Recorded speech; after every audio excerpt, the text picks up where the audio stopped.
এবার আরেকটা উদাহরণ দেখি, বুখারী শরীফের 1304 নম্বর হাদিস। নবীজি সাহাবা ইস্তাকা সাদ ইবনে উবাদা রাদিয়াল্লাহু তাআলা আন শাকওয়ালা।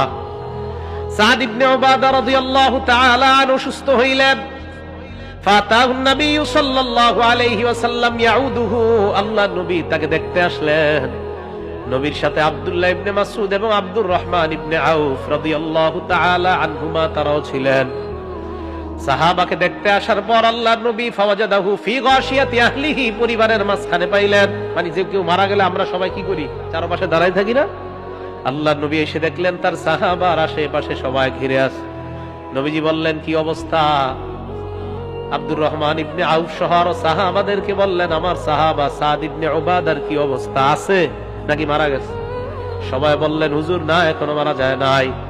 এই কথা শোনার পর ফাবাকা রাসূলুল্লাহ, নবী অটোমেটিক কান্না করা শুরু করে দিলেন।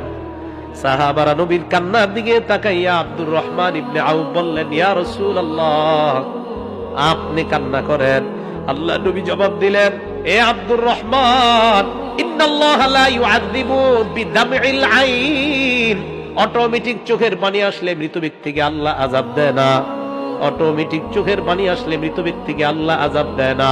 ওয়ালা বিহুজনিল কলবি, অন্তর ব্যথিত হইলে মৃত ব্যক্তিকে আল্লাহ আযাব দেয় না। এবার শুনেন, ওয়ালাকিন ইউআযযিবু বিহাযা, ওয়ালাকিন ইউআযযিবু ওয়া আশারা বিহাযা।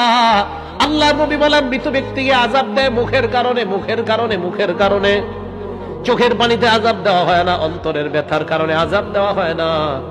কিন্তু এই মুখের কারণে আযাব দেওয়া হয়। মুখ দিয়ে যদি উল্টা পাল্টা কথা বলে, এর কারণে মরা ব্যক্তির আযাব হয়। বলেন নাউযুবিল্লাহ। আজারা কথা বললেন না, কেউ মারা গেলে তা কিন্তু আযাব হবে মৃত ব্যক্তির। ভাই কথা কি বুঝে আসছে সবার? অটোমেটিক অশ্রু আসলে আযাব হবে না, অন্তর ব্যতীত হলে আযাব হবে না। নবীজি বলেন, ওয়ালাকিন বিহাযা আশারা বিহাযা, নবী বললেন মুখের মাধ্যমে, এটার মাধ্যমে আযাব হবে।